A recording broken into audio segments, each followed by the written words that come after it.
30-year-old male patient who came with complaints of painless abdomen and painless lump in central abdomen in 4 months. He had said of which not, and the NT said that which orchidectomy.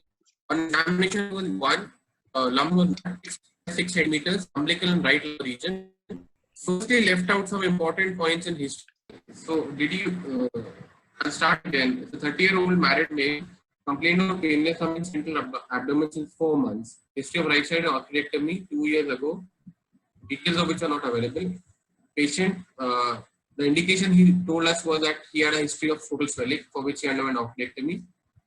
On examination, ECOG 1, it was non-tender, hard, fixed mass of 8 by 6 centimeters in the umbilical and the right lumbar region. It was 5 centimeter, she had a 5 centimeter vertical scrotal scar on the median raphe.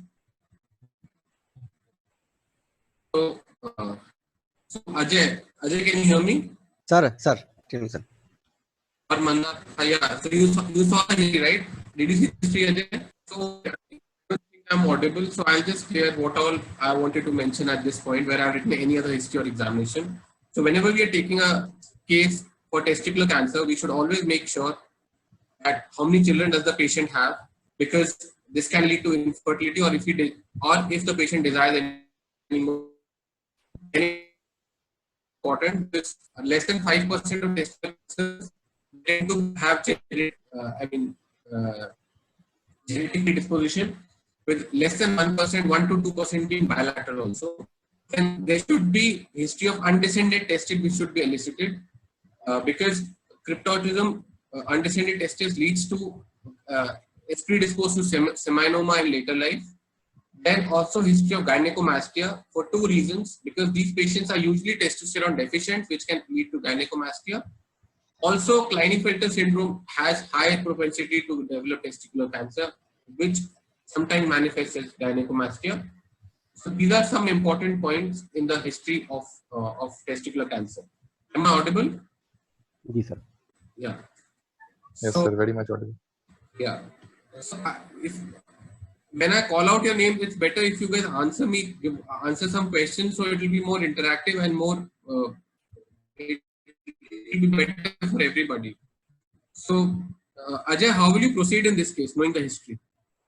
Abdomen in thorax, and I will do the sir.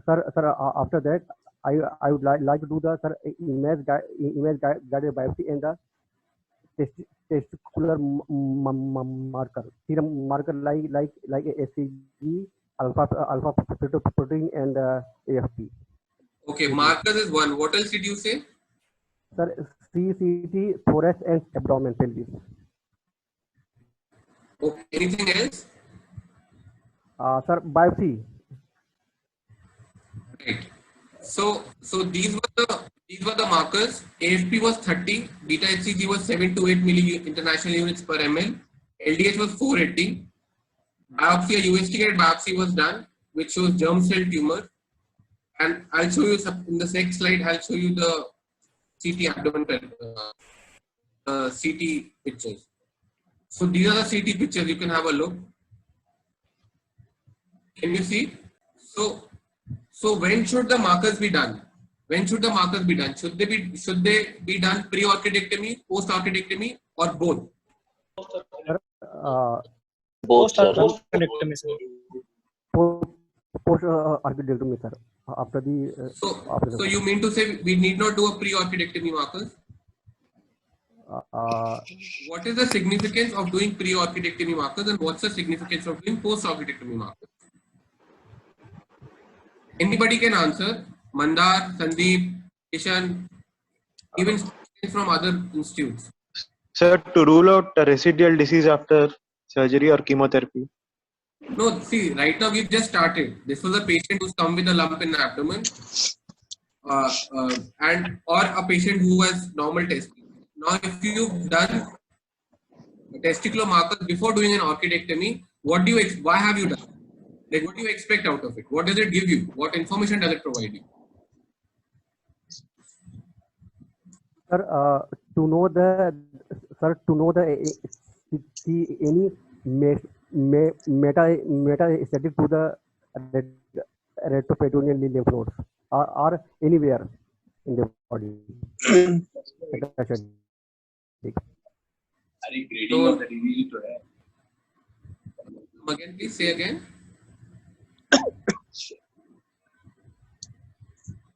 See, pre-occupatory markers are done to tell you to guide towards the diagnosis first. If in any case AFP is raised, that means the diagnosis is non-seminomatous. Am I audible?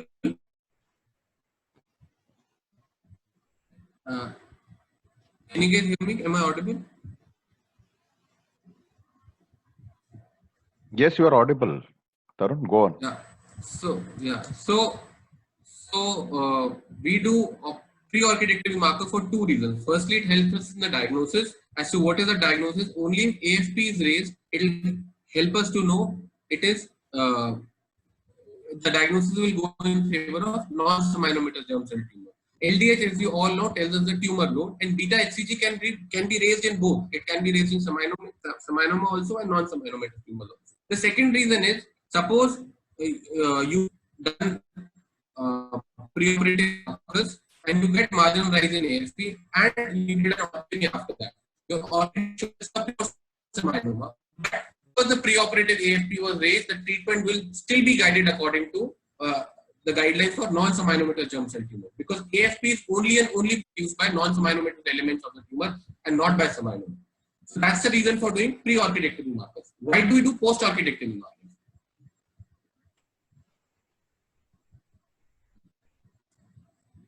So To find out, sir, to find out the any occult mess. no, occult meds are not found by this. For staging of Right. staging of the Right. Post-orchidectomy markers are done to stage the disease. The AJCC staging, the S stage for testes, the markers, the values given for that are all post-orchidectomy values. So whenever you want to stage the disease, it's a post-orchidectomy marker which I use. Also, it helps us, I mean, apart from this, because now after orchidectomy, you already have the diagnosis, so you know what kind of a disease burden you are dealing with. That is the other reason for it. Then, when should they be done? After orchidectomy, when should you repeat a marker level? Sir, after 7 days. Not after 7 days. Anybody else? 2 to 3 weeks after post-orchidectomy. sir 4 weeks. See the rationale. Right. The rationale for it is AFP has a half-life of 5 to 6 days. Beta HCG have a half-life of 2 to 3 days. And LDH has a half-life again of 9 to 10 days. So you take 4 half-lives you need 4 half-lives for the marker to completely disappear from the blood. So at least 3 to 4 weeks should be, the interval is 3 to 4 weeks before we finally do a next marker. Then another question which comes here is, what are the other conditions where AFP and beta HCG can be raised? So probably you're getting a spurious finding.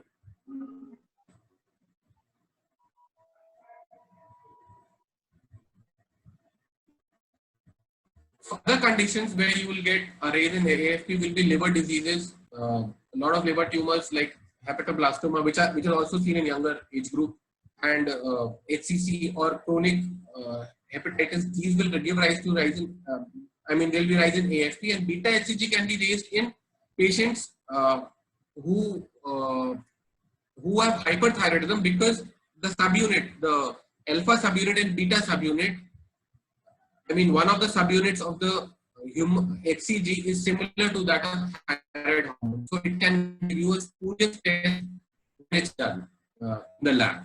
And second thing is, it is said that it is also raised in marijuana smokers, beta HCG. So, okay. So this is the case which we are discussing, has already undergone orchidectomy, but I would just want to ask you about how a high vial orchidectomy is done. Just in brief, if someone can tell me, what are the steps of high vial orchidectomy? Anyone? Mandar, Kishan, someone would want to answer that? Okay, I think I'll go ahead with it. So we keep an incision in the inguinal region. Like, it's exactly the same incision like we do in hernia surgery. We go down up to the external oblique aponeurosis, followed by fissure transversalis. Open the inguinal canal. We deliver the testes in the wound, and we apply a soft clamp at the on the cord at the deep ring. That is what is the Chevasu's procedure which I have written. The rationale being the cells, the malignant cells should not go into the bloodstream. I don't know how far is this effective, but this is the procedure what it's called.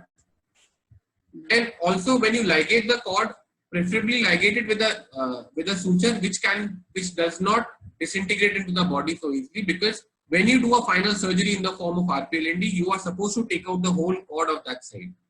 So a Prolene stitch or a nylon stitch will help you to identify that cut end of the cord.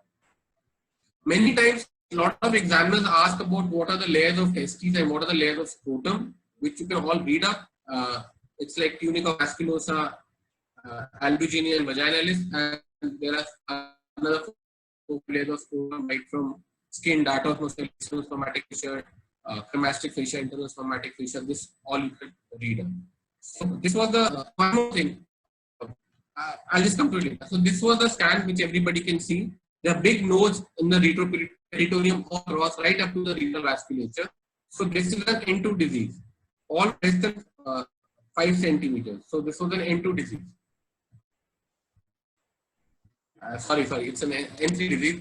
So the diagnosis is TX, because the orchidectomy was done before. We don't know what size it was or what it was involved. We don't have any details of TXT. So it's TX, N3 because of the nodes you saw, M0 as there were no disease in the CT thorax, and S1 because there was slight AFP range. So this was stage 2A, non-phenomenomatous germ cell tumor. That's the diagnosis.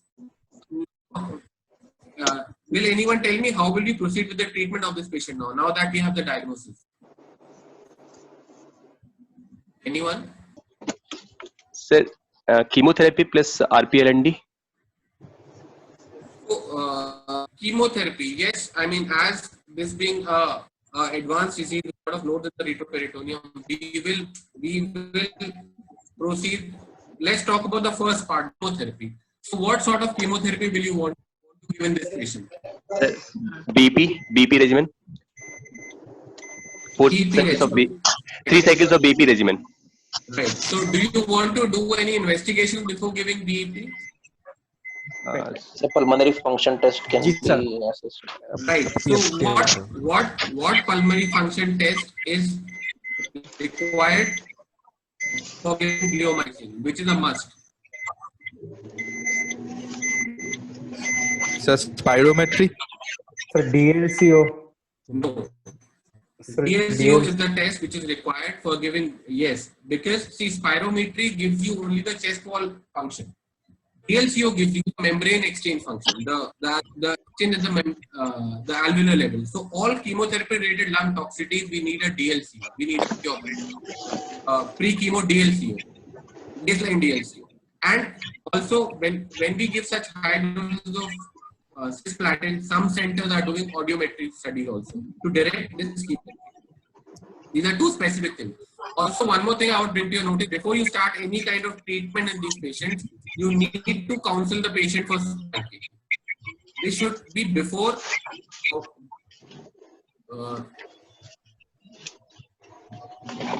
This should be before in the orchidectomy stage.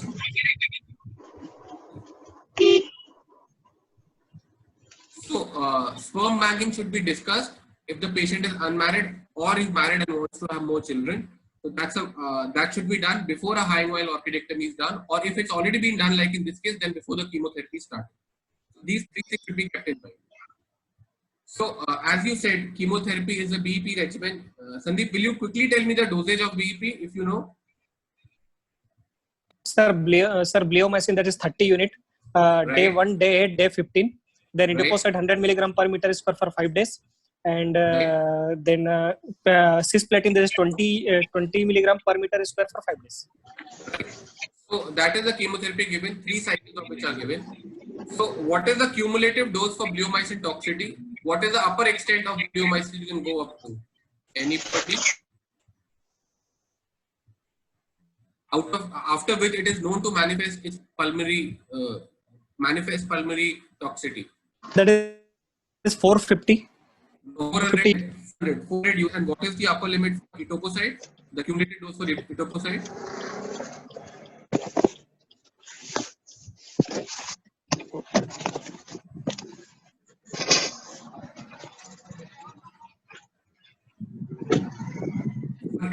For etoposide, it's 2 grams per kg. So, just a minute.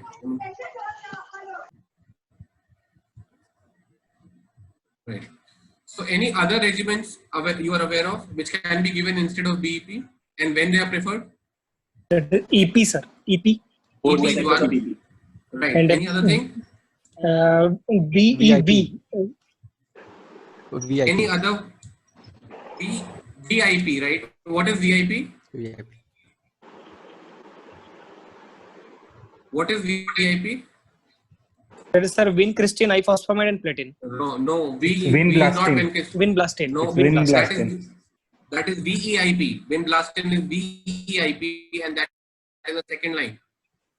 VIP is etoposide, ifosfamide, and cisplatin. Other regimen given is EP, VIP, and TIP. TIP is taxanes, ifosfamide, and cisplatin.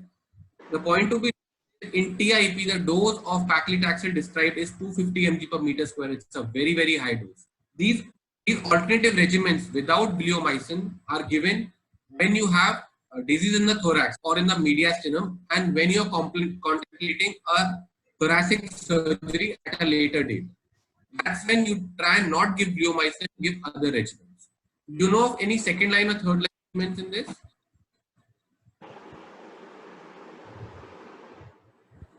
So, like you said, VEIP is one of the second line regimen. Then others are GIP, that is gemcitabine, ifosfamide, and paclitaxel, and there are many more which are there, but then the effect is not as good. So, okay, once you have given 3 cycles of BEP, now what? Now what to do? Markers. Sir, tumor markers has to be repeated and seen. Marker. Right, tumor markers. And what else? See, The imaging to see for the residual mass. Right. imagine. So, right, you're right. And Tumor PET markers. CT also. Right. Tumor markers. CT. CT. Keshav, you said PET-CT is not indicated in non-seminal tumor anywhere in the course of treatment. PET-CT is not indicated for non-seminal tumor. Okay. It has only one indication. It has only one indication in seminoma when the residual disease is more than 3 centimeters to know the activity in the retroperitoneum. That's the only indication of PET-CT in testicular tumors. Otherwise, there is no indication. So you will do tumor markers and you will do CECT, abdomen, pelvis, and thorax. So now, if all the tumor markers are normal, I'll show you this patient's CT scan. For this tumor markers were normal, and this is the post chemo CT scan. Can any of you read it? Sandeep, can you read this scan?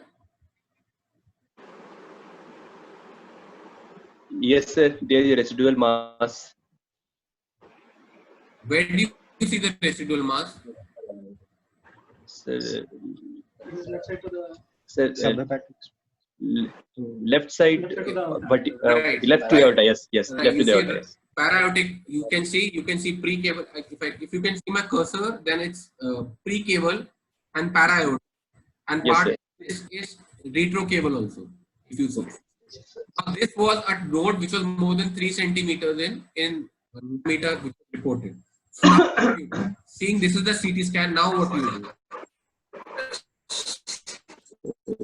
We should go for retroperitoneal lymph node biopsy dissection, RPLND. Do you want to repeat any investigation before that? Yes, sir. We should go for. Again, like you said, markers are required, and again you'll do fitness investigations, and of course you'll do a DLCO, the PFT DLCO, to know the membrane function, because the patient has received bleomycin. So okay, now you said surgery. What surgery will you plan in this patient? What surgery will be planned in this patient? Kishan? So that is the nerve preserving RPLND, sir. No, There is anything sparing. else? Okay, RPLND is one part of the surgery, one component of the surgery. Anything else which will be done along with RPLND? inguinal node, sir. Inguinal node will dissection. Why will you do an inguinal node dissection? Sir, because sir, architectomy was done through the scrotal route. That's why. So you will do not a inguinal, you will do pelvic ipsilateral pelvic node dissection. Pelvic lymph node dissection. Because you do pelvic node dissection because the incision was a midline scrotal incision. Anything else you will do as a part of this surgery? Any more procedure which will be done as a part of this? So the remaining Yes, of the cord was dissection. Yeah. No, Excision sir. of the residual cord, which I emphasized in the beginning, it has been marked with a Prolene stitch, which should be marked with a Prolene stitch while doing a high inguinal orchidectomy. So, right, what are prerequisites for doing an RPLND in such cases? What is a mandatory investigation? What is mandatory before you attempt a RPLND? Marker, sir. Tumor marker. What? Marker, sir. Tumor marker. Right. So RPLND should Yes, sir. be attempted when the markers are normal. You need to have normal markers that Yes. the disease is under control, or disease, I mean, it's not an uncontrolled disease. But there are exceptions to this rule. When will you do an RPLND with raised markers? Desperation RPLND, sir. Even after Right. giving second line of chemotherapy, tumor markers are not Right. returning to normal levels and the mass is Yeah. increasing. Right. Very good. What are the other two indications?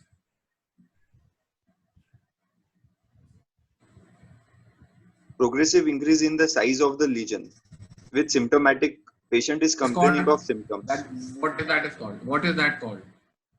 You'll have Growing teratoma syndrome. right, growing teratoma syndrome. That's the second indication. Very good. What's the third indication?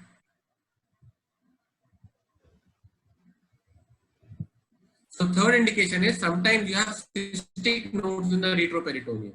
Some authors say that the fluid content of the cystic node is very rich in tumor markers and it transudate through the nodes into the bloodstream. So whenever you see cystic nodes with raised tumor markers, I mean, you should think of this particular scenario and you can go ahead with RPLND. Another question is, what are the indications of RPLND? When will you do an RPLND in testicular cancer? Anyone? Keshav? First indication is as a staging procedure in stage 1 disease, stage 1 testicular tumors. Second indication would be after residual disease in stage 2 tumors after 3 cycles of BEP. Then in seminoma, if there is residual disease greater than 3 centimeter, I would like to do a, and if PET scan is positive, I would like to do a RPLND. Okay, so just to answer, you are more or less right. But as far as your first indication that you will do it in stage 1 disease, so there was a trial, MRC trial in 2008. I know most of the guidelines, CCN still writes that it can be done.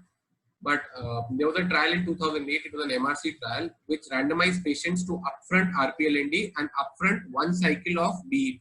And they found there was 7% decreased recurrence in the patients who received upfront BEP.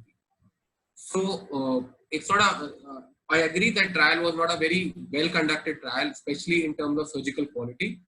But ever since that, I mean, this thing has come into practice. So second thing you said was residual disease more than 1 centimeter in non-seminomatous germ cell tumors and more than 3 centimeters in seminoma. That's fine. That's correct. So when will you, what are the exceptions to this rule? When will you operate in non-seminomatous germ cell tumor when the disease is even less than 1 centimeter in the retroperitoneum? Or when you see no nodes in the retroperitoneum, you will still go ahead and operate. Marker is okay. I don't know. So histopathology showing a teratoma component in the right, but I agree. Teratoma is an indication for RPLND, but if you see no nodes, then there is no indication of doing that. But the only indication when you will do it, when the disease is less than 1 centimeter, is when you are doing a desperation RPLND, or when you have given a second line of chemotherapy, disease has resolved, but you will still go ahead and do the retroperitoneal node dissection because the disease biology is aggressive. So now types. What are the 2 types of RPLND which are done? Anyone? Or just, okay, fine. Before that, just tell me a template of RPLND. What is the superior, inferior, and lateral template, lateral boundaries of an RPLND? upper level up to the renal vein, sir. Lower Which level, upper border or lower border or low renal vein? sir. Upper border of the bilateral renal vein. Lower border of the bilateral. Sir, lower bifurcation of the aorta, and in the side, sir, bilateral ureter side. Right. On the side is bilateral. This is a template.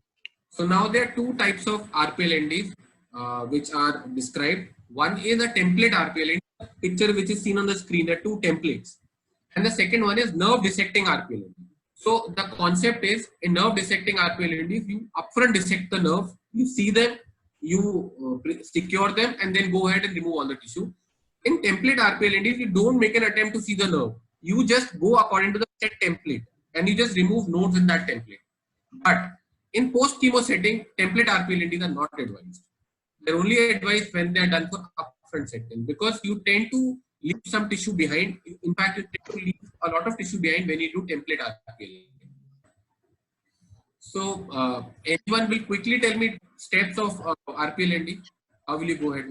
Sir, for template and nerve dissecting, we have to go with we have to reach retroperitoneal region by either the split and roll technique. That means we have to. No, first what do? You open the abdomen and then what you do? So we open the abdomen and we do a cattle brush or a Mattox procedure. We go to the retroperitoneum, and then we identified the disease volume, and we try to we start removing from down so upwards. You mobilize the right colon right up to the splenic flexure, and then once you are in the retroperitoneum, you identify the vessels. You try and define your template as to what is the area in which you will dissect out the nodes, and then gradually along you go. 2 points to keep in mind. One is the split and roll technique, which you said. It is technique where from one side of the vessel you take the nodes, like if I would say from the para cable you'll come to the intra-aortic cable, and from there you will go to the para-aortic.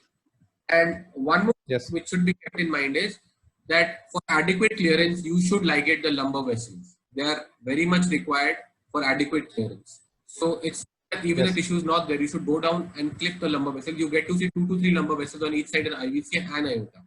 So that should be those should be ligated for adequate clearance. Now in post chemo RPLNDs like this, the picture in front of you, it's very difficult to preserve the nerve. Sometimes you identify them, sometimes it's difficult to preserve the nerve.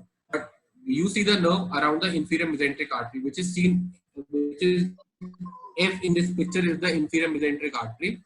Just they form a herringbone pattern around the nerves from the herringbone pattern around the artery and come down.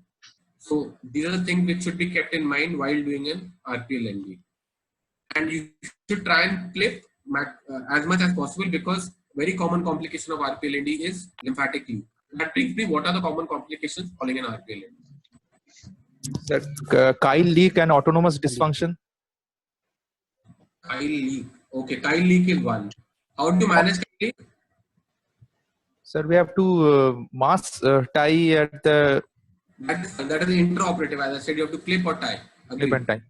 Post-operatively, if your patient is getting something like 700.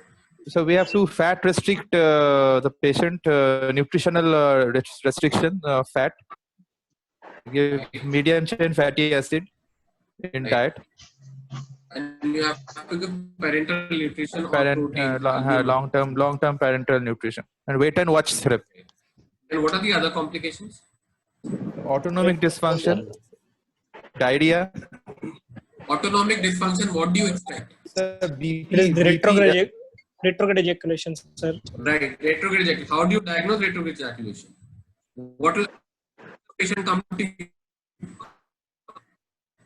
Sir, right. Post-coital, I mean, after having an intercourse patient, I mean, that's how you diagnose it, but what will patient come to you with? How will you? That is whitish urine. He'll have a dry ejaculation. He will not have an ejaculation. So, okay. Then that was what are the other complications?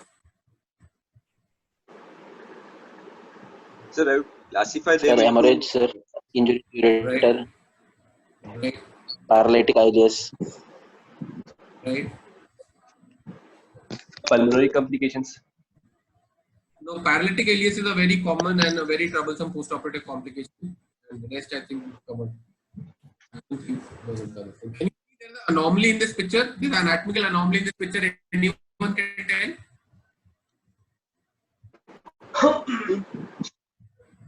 Precaval renal artery. Right. It's the Precaval renal artery is coming, yeah, anterior to the cava. It's actually supposed to be posterior. Right.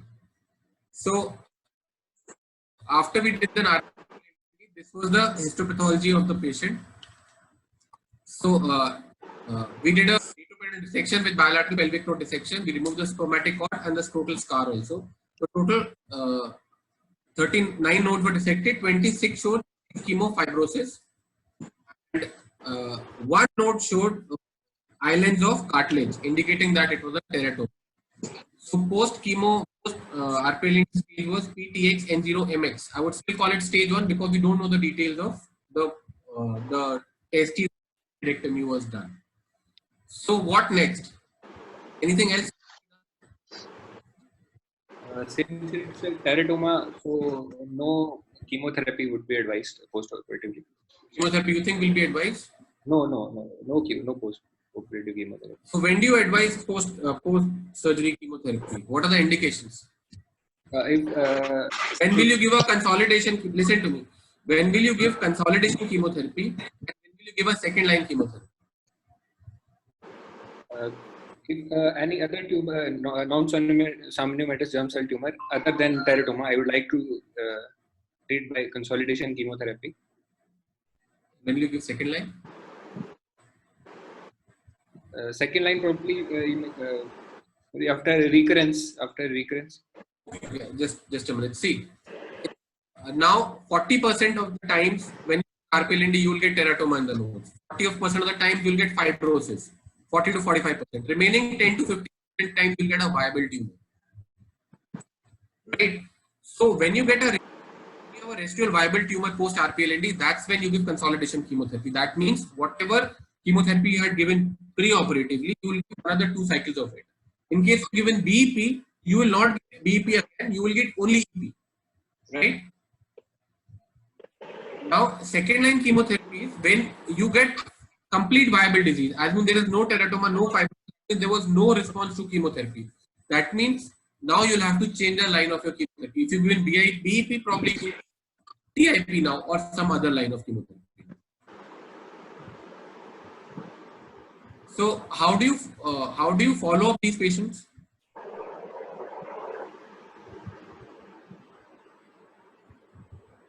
Anyone? Serial tumor markers. How often do you do the serial tumor markers? 3 months, every 3 months or 6 months. Yes. Right. And how often do you image these patients? Every 6 months. Every year. Right. So I'll tell you. See, in testicular cancer, there are three surveillance protocols.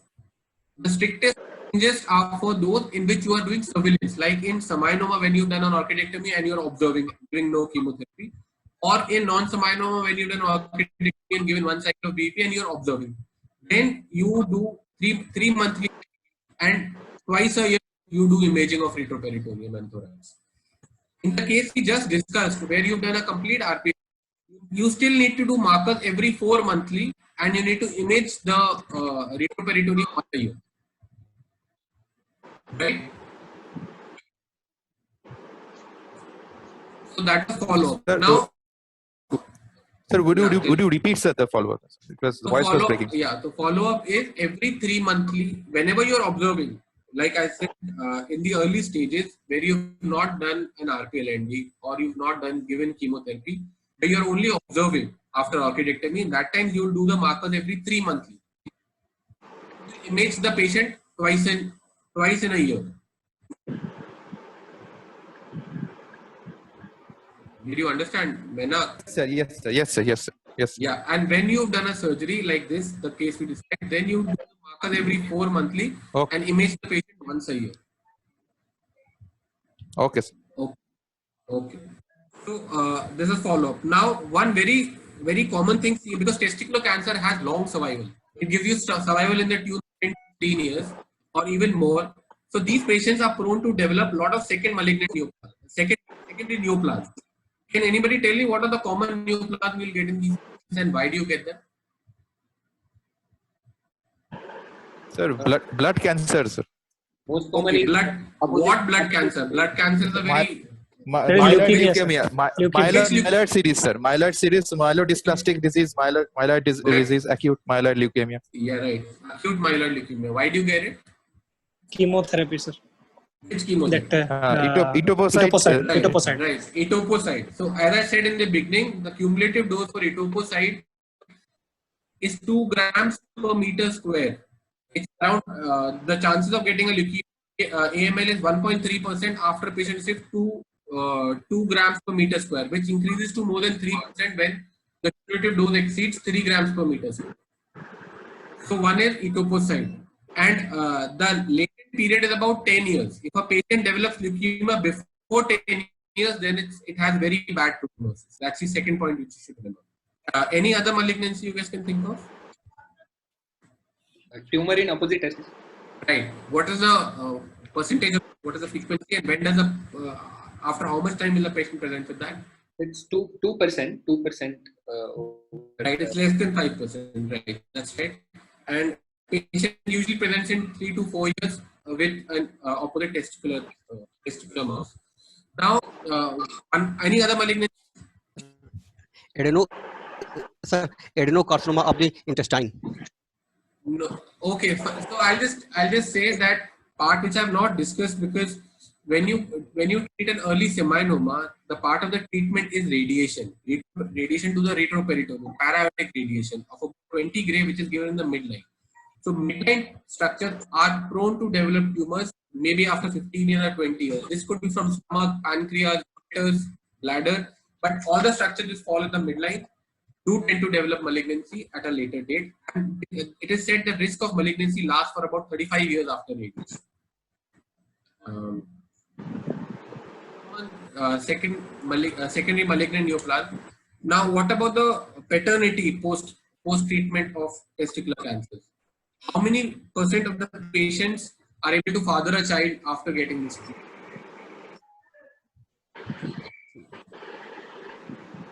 %40, sir. See, if we don't segregate the patient as surgery, chemotherapy, radiation, then the round figure is 70%. 70% of the patients will be able to father a child. But when we break it up, so when we've done an active surveillance, then more than 80% are able to father a child. When only RPLND, about 75%. Chemotherapy and radiation given separately, about 65%. And when high dose chemotherapy is given, it's as low as 30%. That is it. So this was the case. Now, any questions regarding the other case scenarios like early stage seminoma or non-seminoma? Please feel free to ask any questions. Sir, can I ask a question, sir? Yeah, sure. Sir, what is the ideal time to do RPLND for residual disease? 4 to 6 weeks after chemotherapy. Okay, that means you have to repeat CT before it. After chemotherapy, you have to repeat a CT. Yeah, yes. You have to repeat your CT, you have to repeat your markers. But the surveillance, it's saying you should repeat a CT after 6 months. So no surveillance, the treatment is not completed, right? Yes, you're asking me. I'm sorry, you're asking me after RPLND. No, sir. But before RPLND. You asked me the when exact duration. I mean, after finishing chemo, when will it be, right? Yes, sir.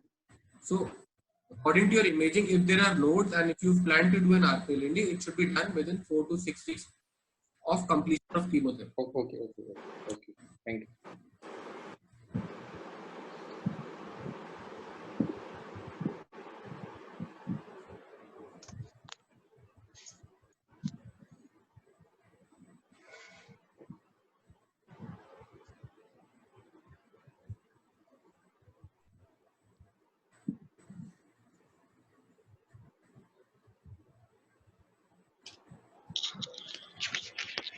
Hello.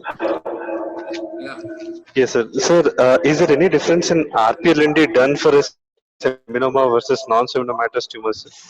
RPLND also seminoma and non-seminoma. Right? Versus non-seminoma. Yeah. Usually we prefer to do a bilateral seminomatous, if I'm right. See, for all practical reasons in today's day and age, for an advanced testicular cancer, we are giving chemotherapy first and going ahead with the chemo RPLND. So when you're doing RPLND, nerve sparing RPLND for chemo naive patients, when you're doing it for chemo naive patients, then you may do a template RPLND. But when you're doing it post chemo, you have to do a full template RPLND, and there is no difference. Yes, it is said that RPLND for seminoma is technically a little challenging because it kind of sticks to the. Yes. And also right now there is no consensus about how to manage the residual disease more than 3 centimeters after seminoma, which is PET positive. So lot of authors have said that you'll go ahead with more chemotherapy. Some say you'll give radiation, some say you'll operate. There is differences in that area as well. So in which cases you will prefer doing a nerve sparing RPLND? All cases. If you can identify the nerve, you're supposed to preserve it in all cases. Rudra, you want to contribute something? Tarun, can I add something? Yeah, please. I think Tarun did a fantastic job. He completed almost everything. Just one point to add was lipodyl injection can be given from the inguinal node if you are having a chyle leak, which might block the chyle leak. Right, I agree. That was one point. I agree. The other point was, will you go for a biopsy, like a true cut biopsy from the, or ultrasound biopsy at the beginning from the scrotum? No, sir. If the markers are raised, definitely I'll not go. Yeah, because most 95% of the time ultrasound is 98% radio sensitive. So that is why it is never done, because you will violate the scrotal lymphatics. And you will see lot of times, Tarun, you must be experiencing, lot of times the patient comes with a already somebody has done a true cut biopsy or some, and they violate the scrotum. And most of the cases we have to do a hemiscrotectomy, right? Because the lymphatics are violated. So, so this has to be very clearly should be there that we don't do any biopsy. They are quite radiologically sensitive, and if there is violation, please see that you take out the whole hemiscrotum. So that the lymphatic violation can be tackled. Right. Otherwise, there might be a local recurrence at the scar site. Right, that's true. Only 2 points. Sir, can I ask a question, sir? Yes. Sir, when do we select the patient for bilateral RPLND, and when do we select for template RPLND? Is it based on? Yeah, I'll tell you. Post chemo setting, there is no you'll never do a template RPLND. And once the patient has received chemo, he has large nodes in the peritoneum. You need to clear the whole retroperitoneum. Even at the. It's only when the. Sir. You tell me. Even at that time also we can spare the nerves, sir, by doing standard bilateral RPLND. It's not very simple in post chemo cases where there are large nodes, when the kind of CT scan I showed you just now is sometimes not identify the nerve. You should always make an effort. Okay, sir. So I think there are lots. Hello. Yeah. Yes. Hello. Sir, I'm audible? Yeah, you're audible. Bharat, yeah. Hello. Bharat, you're audible. Please ask. So I want to ask 2 questions, sir. First is, sir, regarding the role of scar excision, sir. Nowadays, if the patient is undergoing chemotherapy and there is no need for excising the scar, or if we are treating a seminoma with the radiation, then the scar is to be entangled. I mean, it is to be taken in the field so that you don't have to excise it. That is my first question, sir. So, what's the take? And second, is the role of management of ITGCN, sir. How do we manage? Right. So, right. First, for your first question, I would say it's like a simple, I would say it's one of the principles of oncology where your field has been disturbed. You take care of the scar, you excise the scar. That's the only reason why you're excising the scar. It's a similar reason why in radiation field for seminoma you include those scars because there are chances of tumor implantation in those scars. That was the first question. And second question, intratubular cell neoplasia. It is present in about 5% of the patients of testicular cancer in the opposite testes. How you diagnose it? You see microlithiasis on USG scrotum, so which will give you an indication this could be intratubular germ cell neoplasia. How do you diagnose it? You have to biopsy it. You have to biopsy it, and what is the treatment of it? Treatment is orchidectomy or low dose radiation, or even surveillance for that matter. Tarun, there are a lot of questions in chat. Can you open the chat and see the questions? I know that. I'll see that.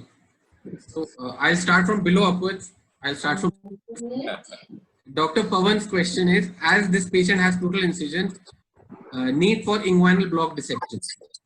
So see, classically, if you have palpable nodes in the groin, you should do it.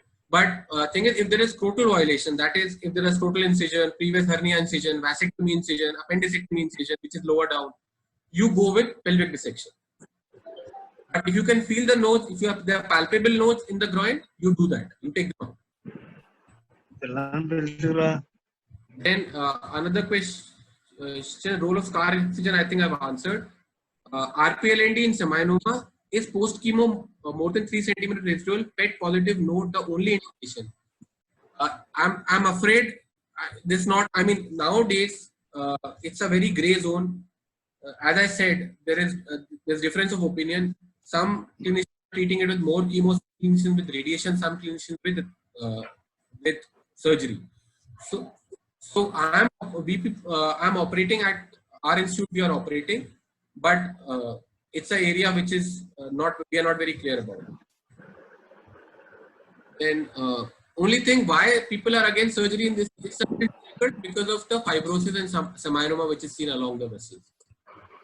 Then role of FNAC in testicular malignancy, management of IT. I think I've told you the management. Role of FNAC of what? The testes. This is Saurabh has asked this question. Saurabh, is he here? Hello, sir. Sir, I have in a suspected when you are not sure on sonography whether it is ITGCN or whether it is just a lesion, like not benign lesion, or when you are not sure whether it is in small on routine surveillance, you found that there is some microlithiasis. Would you try and attempt FNAC? No, it's not an FNAC. You should do a biopsy in this. Now, have you seen a testicular biopsy being done? No, sir. I've not seen a testicular. Yeah. So have you seen a biopsy of testes being done for infertility? Pardon, sir? Have you seen a testicular biopsy being done for infertility? Sir, I have not seen. So I'll tell you what they do is you sedate the patient under sonography guidance. You take a white bore needle, maybe 16 or 14, and then you make multiple passes in the testes as you do for FNAC. So you will get the residual seminiferous tubules in it. So it's a kind of needle biopsy only, but a wide bore needle biopsy. Okay, sir. So next is. Sir, any risk of lymphatic violation while doing wide bore multiple pass? It's as much as a FNAC. It's a very small prick of the needle as like number 16 needle or a 14 needle. Okay. Now,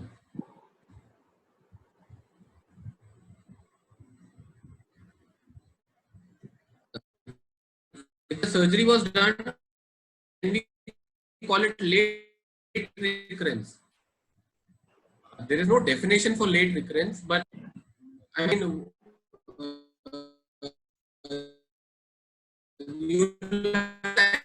these which come in recurrence are teratomas only. So in case that is a teratoma, it needs to be operate it. But you can also, surveillance is an option in these cases. If it is growing, that's what becomes a growing teratoma, and which needs to be operated. As this patient had total incision, need for inguinal block dissection. As I said, we did a pelvic node dissection. We did not do an inguinal node dissection because there were no nodes palpable. Role of scar excision I've explained. There is no role of prophylactic inguinal node dissection in such cases. In RPLND, it's always necessary to clamp the lumbar vessels. It's been described for ideal clearance. Yes, you should clamp the lumbars on both sides so that you are able to lift the IVC off the prevertebral fascia. So that's when you clear the retrocaval nodes. It should be communicating in the intra-caval space. Your paracaval space should communicate posteriorly with the intra-caval space, and that can only happen if you get the lumbar vessels. After chemo, 62%. I think this you're talking about the infertility. Yes, it's about 62 or 64%. Then any role of markers 5 years, beyond 5 years. Yes, markers should be done because that's how we detect a serological relapse. Otherwise, we don't know.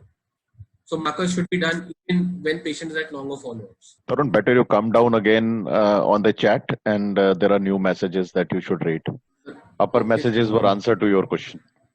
Okay, sir. Now.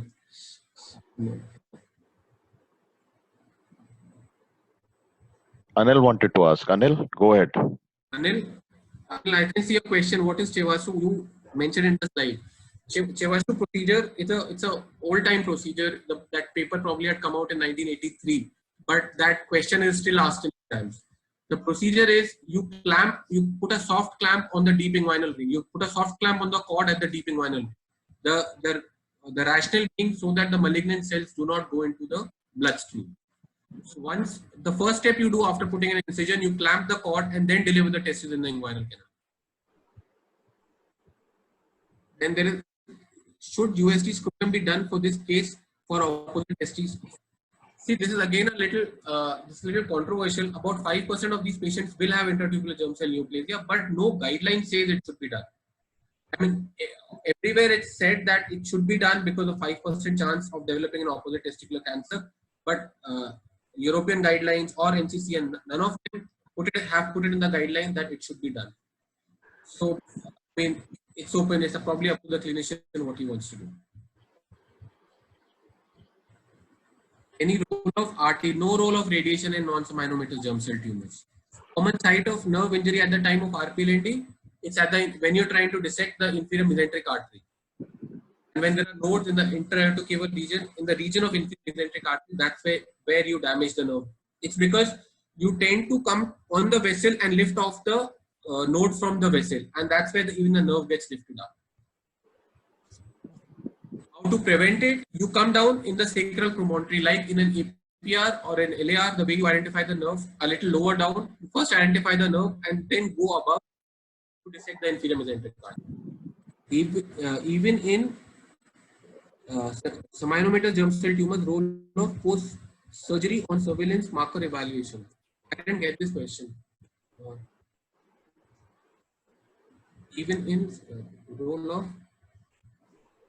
Hello, sir. I had asked this question. Yeah. Can you please? So, if the seminomatous germ cell tumor is considered as a negative marker to start with as a diagnosis, then why post surgery and on surveillance is he doing marker evaluation in these cases? See, that's a very good question. In fact, see, if it's a seminoma and you are expecting a recurrence of seminoma, then LDH is the only thing which you want to do. Because teratoma never arises from a seminoma. Teratoma always arises from a non-seminoma. So, for that matter, you can follow up the patient with only LDH and not AFP and beta HCG. Beta again, yes, you may do it because it is raised. AFP may not be done. It's okay if you don't do that. Okay, thank you.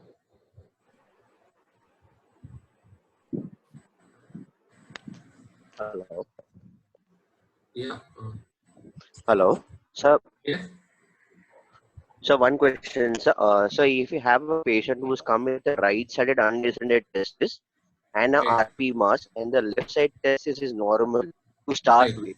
Then how do we do the histopathological confirmation? Here we can't do any inguinal ocheectomy because the testis is in the abdomen.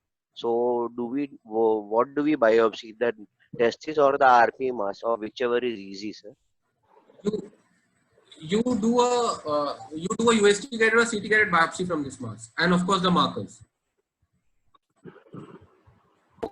Okay. Someone asked through inguinal route testicular biopsy. Can we do inguinal route testicular biopsy or evaluating contralateral testes? If we, no, we don't. Why we don't do that? It's usually done through the scrotal route.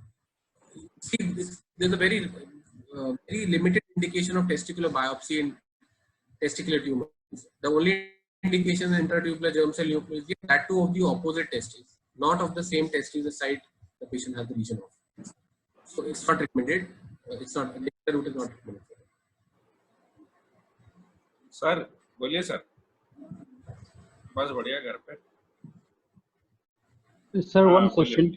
Sir, one question, please. Yeah, how to manage post RPLND recurrence? Yeah, so I briefly touched upon this. Our post RPLND recurrence, see, as you are monitoring your patient with CT scans and the markers, so you have to see if the markers are raised, then you have to give more chemotherapy to this patient. And if your markers are not raised and there's only a mass which is growing in size, then this is the growing teratoma which needs surgery again, which needs to be excised. Should we always do a biopsy in such cases? You understand it, testing the RP mass if the markers are elevated. So see, there are two concepts. If you remember your anatomy well, there are few sanctuary sites in body. Sanctuary sites are like gonads, brain, which have a barrier, blood testis barrier or blood brain barrier. So one school of thought says that chemotherapy cannot penetrate these barriers. Hence, these masses will not get affected by the chemotherapy or systemic agents you are giving. But in clinical practice, it is not seen, because many times, you know, when you have a patient with severe breathlessness, when you have very high markers, you sometimes give chemotherapy without actually biopsying it, because you can't wait for that biopsy for that long. And then sometimes, then also you've seen that, you know, those tumors have responded. The testis has responded to the chemotherapy. So it's always better to have biopsy, but if not, if your markers are elevated and if the situation demands, like if there are meds, patient is very breathless, or there's an impending fracture, then you can go ahead and give chemotherapy based on only markers. Excuse me, sir. One question, please. Yeah. Sir, when to give 2 cycles of BP and when to give 4 cycles of BP? How you will decide, sir? See, the fresh 2 cycles of BP or 2 cycles or 1 cycle of BP, the protocol for very early stage 1 non-seminomatous germ cell tumors. So, like when you do a high inguinal orchidectomy, there are no nodes in the retroperitoneum. Then, with no adverse risk factors like lymphovascular invasion or the histology is not enriched, you can get away with 1 cycle. When these adverse factors exist, you give 2 cycles. And what about 4 cycles of BP? Initially 3 cycles were being given. Now with new guidelines are coming with 4 cycles. But I would say that, you know, with 4 cycles, you are touching the cumulative dose of bleomycin. So one should be cautious with that. Thank you. There's a question: can we do an orchidectomy for undescended intra-abdominal testes and RPLND by exploratory laparotomy? You can, yeah, that's possible. Can be done. That can be done. Right. You can biopsy it. You can finish the chemo and do both the procedures in the same setting. If intratubular germ cell neoplasia found in contralateral testes, then when to intervene? After completion of the treatment of this site. After you've completed the treatment. And one more point which is important is the patient should have completed his family when you're treating intratubular germ cell neoplasia, or you should some kind of sperm banking. Hello, sir. Yeah. Sir, when a patient presented with testicular tumor and contralateral undescended testes, right, should we reset the undescended testes at the same setting, or we have to follow up the patient, or what is the take on undescended testes? No, you're saying contralateral undescended testes. Yes, sir, contralateral. So, I mean, ideally they are prone for it is prone for cancer, but see, first you have to address the issue of the side the tumor is on. That needs to be addressed. Yes. Then treatment of contralateral testes is accordingly as any other contralateral testes would be treated. Okay, sir. Thank you. Has to attempt should be made to bring it down to the inguinal canal, as you will do in an undescended testis without a testicular tumor. So, but sir, if he presented at the age of 25 years, with testicular tumor, and the other side is having undescended testis, by the time it is presented, it must be atrophied and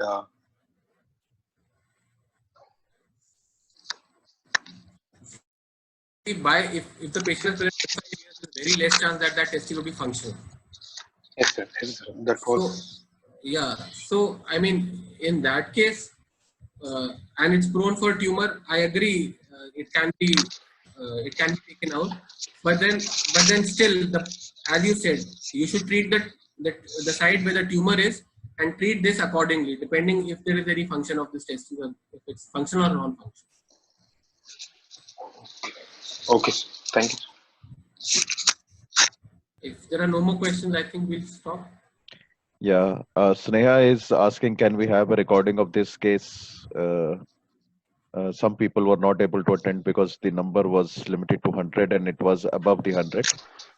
So I think by Wednesday or Thursday, we will post it on the YouTube channel called Surgical Oncology.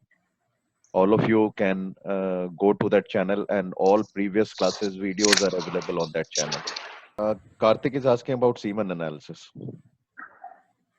Yeah, semen analysis, it's seen, that most of the patients, up to about 60% of the patients with testicular cancers don't have a normal semen. They have either astenospermia, azoospermia, or some other sperm abnormality. But then every patient should be advised a semen analysis before sperm preservation. And if the sperm is good enough, then one should always encourage sperm preservation. Okay, Tarun, there are no more cases, so I think we can close the class. Okay. Yeah, sure, sir. So thank you everybody for participating. Thank you, sir. Thank you, sir. Thank you, sir. Thank you, sir. So, Mainak, you want to continue with the classes in the lockdown 3? Sir, as you wish, sir. No issues. It's not my wish. We can reduce it to 3 classes a week. What do you Tarun says? Okay, sir. So let's take a break for 5 days or a week and then we'll continue. Chalo. Then we'll take a 2 days break and we will start from Thursday. And we'll try to be 3 days in a week. Okay. Thank you, everybody.